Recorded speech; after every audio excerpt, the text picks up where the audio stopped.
November Golf Yankee holding 3-5, ready Alpha 7 if available. Yeah, it will be number 3 in sequence, so continue Alpha 8 or Alpha 9. Ja, regner med det. Her kom Solåg. Jeg hadde en sånn filter på denne kamera, så jeg kan sette på hvis du passer på at du flyr oss det. Ja, følger med. Fever Trans 3165, standby. Ok, skal vi se. Med grønt på gearbox, og grønt på coolant og oil temp. Ja, nå blir det grønt. Så kan vi ta idle. Ja. Noen sånne problemer med å dra fort og sakte i denne, er det ikke sånn? Nei, det skjer ikke noe. First Scandinavian 286. Bare tilbake på 710, ja. Ja, så bare holder den inne, og så den svarte, ja. Til den er... Og så ser du de to kommer på, og så tester man 1 og 1 ESU. Så ser man at den forsvinner, der så kan du slappe av. Hvis du slipper den underveis som du ikke skal, får du da gjøre testen om igjen? Ja, du må bare gjøre på nytt. Ground Lima Tango Quebec ready to copy clearance. Lima Tango Quebec, clear to leave control zone, Klepp Horgenes, correction Horgefjord, 1000 feet and below, squawk 5131. Clear to leave control zone via Klepp Horgefjord, 1000 feet or below, squawk 5131, Lima Golf, Lima Tango Quebec. Korrekt. Det er jo alt dette som står her feil. Det er jo sånn jukselappene mine fra de forskjellige flytypene. Ja, ok. Det er jo greit da. DB10 og masse greier. Det kan vi sikkert... Kan vi snu den sånn? Så er det bak siden. Ja. Ikke se på det her. Jeg får helt feil inntrykk av hva jeg skal gjøre. Ja. Sånn. Greit. Ja. Ground Lima Tango Quebec is ready for taxi. Lima Tango Quebec, taxi, Juliet Whiskey, hold for Delta. Juliet Whiskey to hold for Delta, Lima Tango Quebec. Sånn, kanskje, ja. Skal vi pensjonere de der? Jeg tror det er på siste verset de der. Åja, ser du da? Ja, okay. Gamle. Pleasant Tower, Lima November, Foxtrot Tango Quebec. Lima November, Foxtrot Tango Quebec Tower, hello.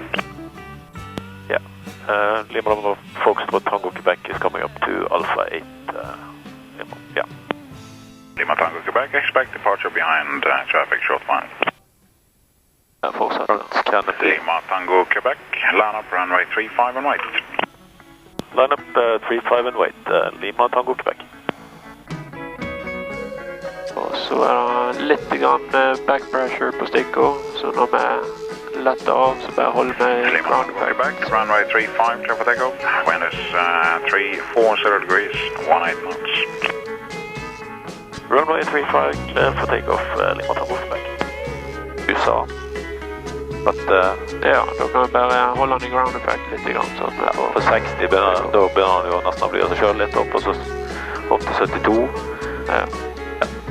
Ok. Den kommer litt fra venstre der.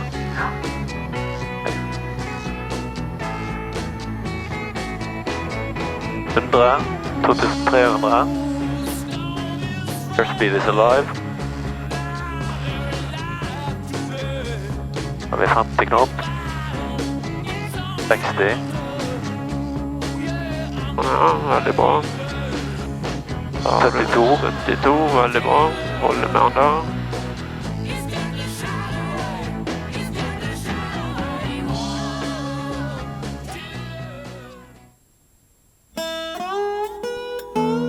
Flesland Lima Tango Quebec is approaching Selbion and leaving you and closing flight plan now, Lima Tango Quebec. Lima Tango Quebec, flight plan closed, time 18, så long. Så long, Lima Tango Quebec. Stengt tror du? Ja, kvart over. Ja. Surstocken traffic, Lima November, Foxtrot Tango Quebec, coming up to Selbion, 1,500 feet from the north and will operate between Selbion and Slottrøy area. Utkikk til venstre, 2600, for å se om vi klarer det da.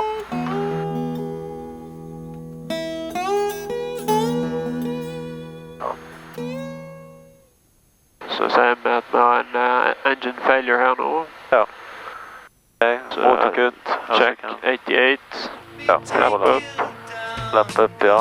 Der har vi 88. Throttle idle. Det er idle, ja. ECU auto. Stå på auto, ja. Fuel normal. Fuel har vi quantity og den normal, ja. Fuel quantity, check.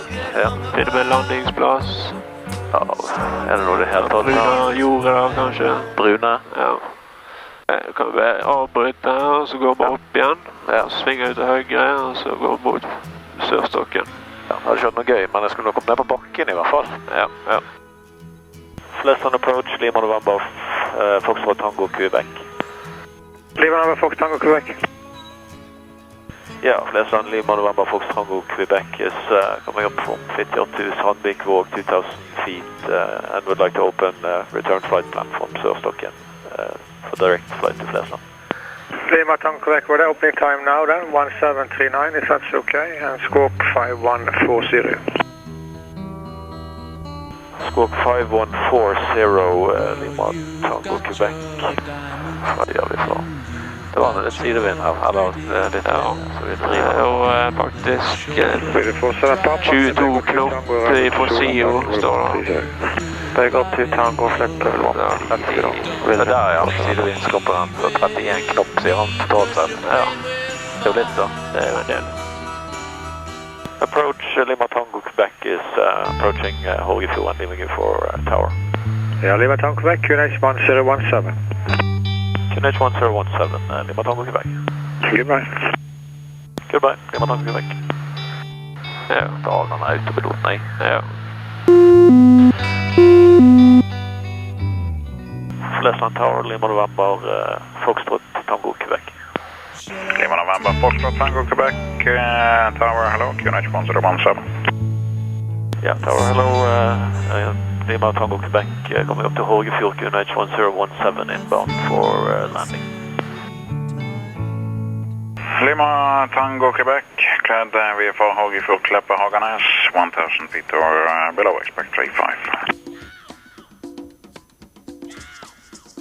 Lima Tango, Quebec, runway 35, clear to land, wind 330 degrees, 22 knots, long landing is approved. Runway 35, clear to land, long landing approved, Lima Tango, Quebec. Reducerer litt power. Taxi Delta to parking and monitor ground. Delta to parking, monitor ground, Bristol step 4, go Quebec.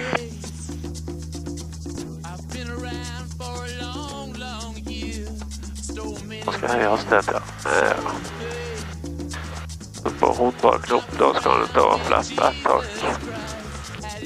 Og ja, så holder du bare 90 knopp da, kan vi holde, så kan vi gjøre litt long landing. Ja.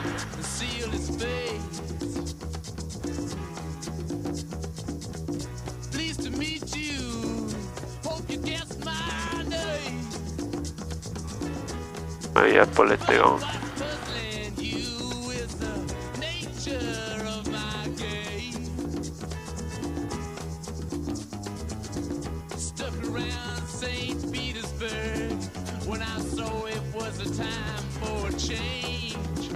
Og litt høyere pedal.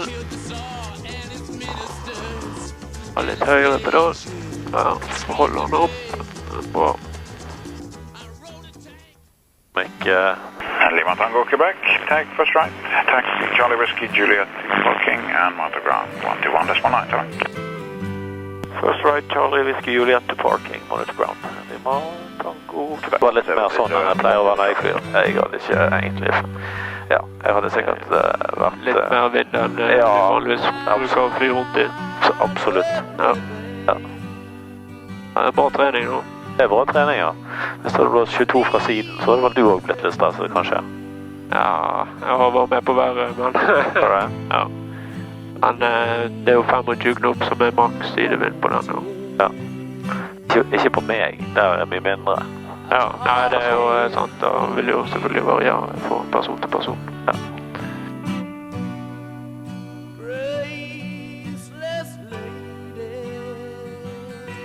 Ja, det var bra.